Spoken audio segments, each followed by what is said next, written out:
மக்கள் வணக்கம்.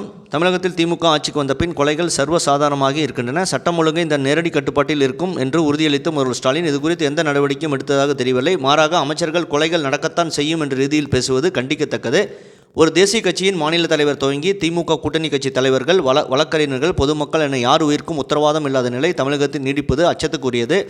சமூக வலைதளங்களில் திமுகவை விமர்சிப்பவர்களை மட்டுமே காவல்துறை கைது செய்கிறார்கள். காவல்துறையின் முக்கிய கடமையான சட்டம் ஒழுங்கை முற்றிலும் சீர்குலைந்து கிடப்பது அரசியல் கடந்து வருந்தத்தக்கது. காவல்துறைக்கு பொறுப்பான முதல்வர் ஸ்டாலின் சட்டம் ஒழுங்கை காக்க இனியும் கடும் நடவடிக்கை மேற்கொள்ளவில்லை என்றால் தமிழக அரசியல் வரலாற்றில் கையாளாகாத முதல்வர் என்று அறியப்படுவார் என்று தமிழ்நாடு பாஜக தலைவர் அண்ணாமலை அவர்கள் கூறியுள்ளார். கண்டிப்பாக எதற்கெடுத்தாலும் திராவிட மாடல் ஆட்சி என்று மார்த்தட்டிக் கொள்ளும் முதல்வர் ஸ்டாலின் அவர்கள் கூலிப்படையினர் மீது நடவடிக்கை எடுக்காமல் இருப்பது ஏன் என்றுதான் மக்கள் கவலையாக இருக்கிறார்கள். இனியாவது ஸ்டாலின் அவர்கள் துணிந்து நடவடிக்கை எடுப்பார் என்று நம்புகிறோம். இதை பற்றி உங்கள் கருத்து என்ன என்பதை கமெண்ட் செய்யுங்கள். சேனலை ப்ளீஸ் சப்ஸ்கிரைப் அண்ட் ஷேர் செய்யுங்கள். நன்றி, வணக்கம், ஜெய்ஹிந்த்.